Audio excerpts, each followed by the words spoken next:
நண்பர் அண்ணாமலை அவர்களே, நாங்கள் கேட்ட கேள்விகளுக்கு, வைத்த வாதங்களுக்கு நீங்கள் 10 பேர் வருவீர்களா? 10 பேருக்கு நாங்கள் பிரியாணி தருகிறோம் என்று சொன்னீர்கள், விருந்து வைக்கிறோம் என்று சொன்னீர்கள். எப்படி நீங்கள் 10 பேர் என்று குறிப்பிட்டீர்கள் என்று எனக்கு புரியவில்லை.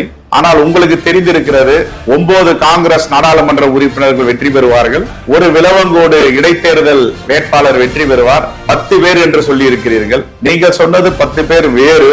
ஆனால் தமிழ்நாட்டு மக்கள் 10 பேரை நாடாளுமன்ற உறுப்பினர்கள் 9 பேரும் ஒரு சட்டமன்ற உறுப்பினரை கொடுத்திருக்கிறார்கள். ஆனால் உங்களுக்கு பிரியாணி போடுவதற்கு வாய்ப்பில்லை என்றால் நாங்கள் தயார் செய்கிறோம். 9 பாராளுமன்ற உறுப்பினர்களும் ஒரு சட்டமன்ற உறுப்பினர்கள் நீங்கள் இங்கே வந்து உணவருந்தலாம். தேர்தல் பணிகளில அமைச்சரவை, கூட்டணி அமைச்சரவை, மைனாரிட்டி ஆட்சி அமைப்பதில் நீங்கள் கொஞ்சம் பிஸியாக இருந்திருப்பீர்கள் என்று தெரியும். இதெல்லாம் முடிந்து விட்டது. எப்பொழுது பெருந்தலைவர் காமராஜர் கட்டிய சத்தியமூர்த்தி பவனுக்கு வருவீர்கள், எங்கள் 9 பாராளுமன்ற உறுப்பினர்களும் ஒரு சட்டமன்ற உறுப்பினரும் உங்களை வரவேற்க தயாராக இருக்கிறோம். பிரியாணியும் ரெடி.